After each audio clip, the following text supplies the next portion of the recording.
Welcome to Living Chassidus. Together, let's live the Chassidus we learn.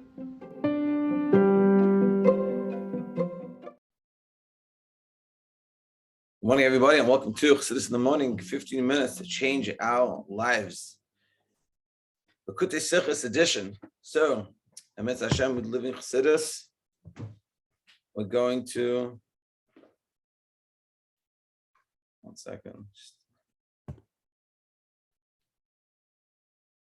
Okay, we're going to try something new this year that we want to go to learn through Bakutei Sichas.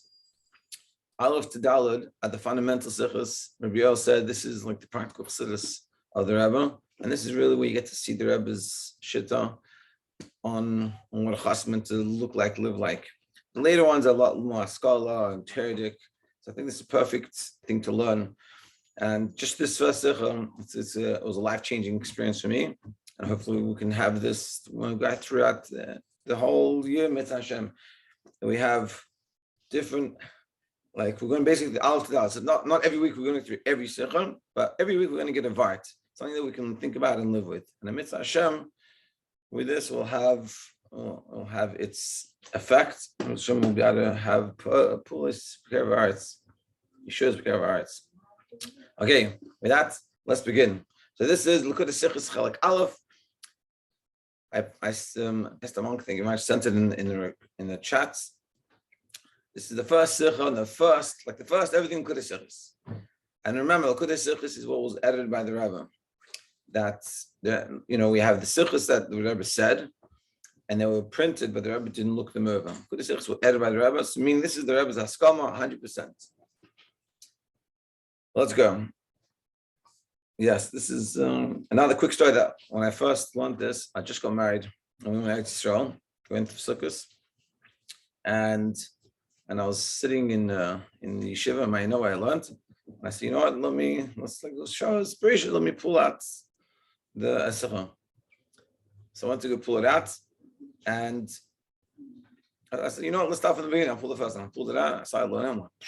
I'm like, whoa, this is amazing. So Mitzvah Hashem will all feel the same way. Let's go. Shabbos Bereishis. So you do a Pizgam B'Sinus Yenu Chabad. It's known what the Rebbe, the saying of the Rebbe about Shabbos Bereishis Mashpia Al Kol Shana Kol. The way you stand, the way you act, the way your Shabbos Bereishis is, that affects Al Kol Shana Kol the whole year. It's a known famous thing, I remember when I was in yeshiva, or in other yeshivas, I wasn't there for Shabbos Bereishis, they would say that the Rosh Yeshiva would say Kiddush or Mashka, which he never did, not even on Yom Kippur, not even on Simchas Torah. And it was known that the way Shabbos Bereishis you hold. So what does this mean? Does this mean that in Shabbos Bereishis you act perfect and the whole year you're perfect? What's going on? And now there's, of course, many different interpretations to this. We're going to learn one way to understand this. So a lot of times people think themselves have to be just perfect operations, so we're good. I was at a friend last night and they said, some people, they make sure to learn some niglas, some chassidus, some halacha, different things, and somehow that's going to magically make your whole year. So this is the Rebbe's take on it. So the way we stand ourselves on this day, in the Shabbos, that's how you act the whole year. That's what it says, that's the meaning. So the Rebbe asks a very partial shayla. Why Shabbos Bereishis? Let's see. Why does it depend on Shabbos Bereishis? Why not the Shabbos or Yud Matan Torah? Wouldn't that make more sense? The way you stand yourself on the Shabbos of Matan Torah, that's how the whole week is going to be. What happens? What's so special about Shabbos Bereishis that makes it different, that makes it auspicious for this? You have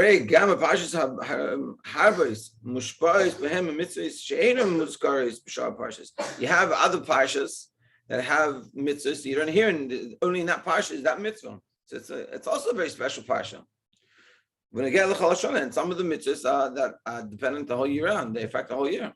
So what's specific? What's so special about Shabbos Bereishis?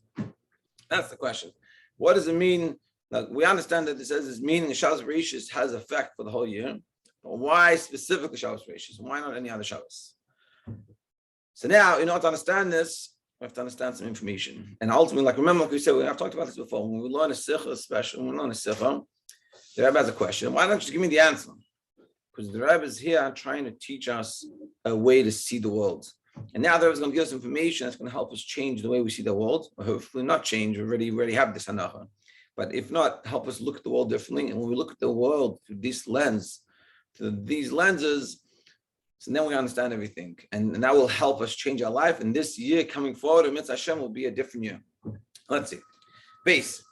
Shabbos Bereishis bara l'kim s'shemaim v'aretz. The uvda, the proof that Hashem created the heaven and the earth, meaning Shakadosh Baruch Hu, Hashem created the world from the ultimate nothingness, meaning before the world was created, there was true nothingness. The maskana, so it comes out from this information that Shabriya Miskayemes like we know from Tanya, from Shiur, that every single moment the world is being recreated. Right now, every single moment the world is brand new. It's like the famous story. There was a Ferengen and the Chassidim was stressing out. They had to go to the airport and the Rebbe made a special Ferengen for them. And they wanted to catch the plane. And the Rebbe said to them, the plane hasn't been created yet. So what does that mean? The plane hasn't been created yet? He's saying the plane that you are going to fly on hasn't been created, because every single moment the world is being created. The awesome chidush, awesome novelty that happened on the 6 days of creation, when the ultimate true nothingness came, something, a feeling, something that feels itself as an existence. This happened every single moment. Constantly is this brand new creation. So we are brand new every single moment. And there's so many ways you can farang about this. Just because something happened a second ago doesn't mean you're a different person. You're a new person right now. And as we said, as it explains in Shaur Yichud, B'Pirish HaPasuk, in the explanation of the Pasuk, Hashem, forever your words are standing in heaven.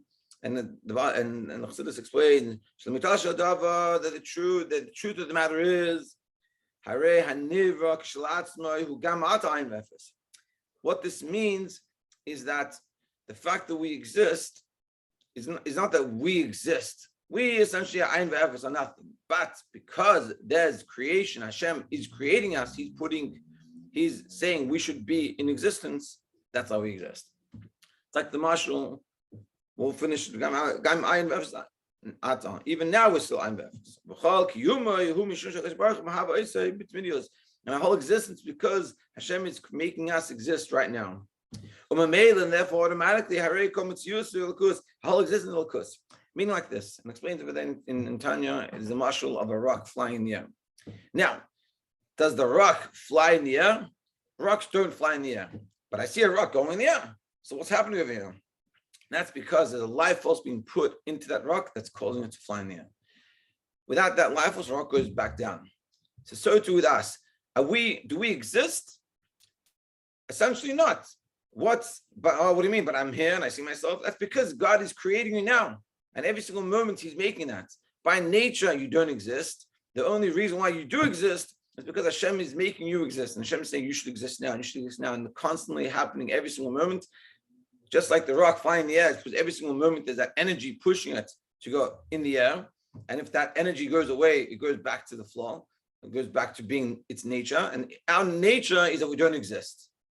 I know it's a little bit of a wild idea, but if you think about it, it makes a lot of sense. If Hashem is creating us, then the reason why we exist is because we're being created. So like it's famous Zvarit that we say, I remember I used to say when I was younger, people would talk about it, that if you ask a person that doesn't know Chassidus, Hashem wanted to destroy the world, what does he need to do? So they'd say, you'd make storms and tornadoes and big fires and earthquakes. And you ask the Chassid, what does Hashem need to do to destroy the world? Just stops creating. And the world will go back as if there's nothing ever happened. It won't be that he doesn't have to destroy the world. The world just doesn't have to, he has to stop creating the world. Just like the rock, the power that stops being put into the rock so it won't fly, it will stop and it'll go back down. Does a rock naturally fly? No, it doesn't. But why is it moving in the air? Because there's that life force being put into it, making it exist. And so too with us. Our existence is not the natural thing. We don't naturally exist. We naturally don't exist. But Hashem is deciding every single moment that we should to exist, and that's how we exist. And this is what we see, and we see this from Shabbos Bereishis. Bereishis bar Elokim, that the creation that's happening is because of the fact that Hashem is deciding from the Ayin Efes Muchlat to make us into a Yesh, from the true nothingness to a something. Now, I'll go outside and we'll stop here, and tomorrow we'll finish it off. So now the Rebbe is going to say like this. So now with this information, we understand why Shabbos Bereishis is a Shabbos. Because what is this teaching us? Hashem creates the world every single moment. And the reason why I exist is because Hashem is making me exist now. Now, if that's what's happening, if Hashem is making me exist right now, so I need to ask myself, the guy that's creating me, what does he want from me? He's making me exist, and Hashem wants us to do Torah mitzvahs. So if this is my hanacha, this is the way I see my reality, and I don't really exist. And the only reason I exist is because Hashem is creating me. And Hashem wants from me what? To do Torah mitzvahs. So therefore, what's the challenge of doing Torah mitzvahs? The whole challenge of Torah mitzvahs goes away. There's no challenge. I could do Torah mitzvahs. What do you mean? But I got to go to work, and I got to do these things, and I can't fit it in. What do you mean you can't fit it in? The only reason why you exist is because Hashem made you exist. So how can Hashem that made you exist can make you in a situation that you can't do Torah mitzvahs? Now, we're not talking about the Yetzer Hara. This is part of the way to deal with the Yetzer Hara. This is how you have to speak to the Yetzer Hara. And what we're saying is, it's given us a hanacha, like an axiom in life, that there's nothing that can get in the way of meeting Torah mitzvahs. It can't be. Because Hashem created me, and that's what He wants. And that's sort of what we're learning here. And once we understand that, our lives change and all our challenges go away. And then we can understand why Shabbos Bereishis specifically is this special Shabbos that where we stand ourselves up on Shabbos Bereishis affects the whole year. Because if we can start our year with this hanacha, this mindset and this realization, and we realize that we're just being created by Hashem, and the reason why He wants us to be is to do Torah mitzvahs. So then doing Torah mitzvahs is easy. There's nothing to challenge. And with that, we will continue tomorrow and Mitzvah Hashem finish it off so we can start Pashas Noach, the whole nother Sicha, another thing to learn with. Thank you very much for joining and have a great day.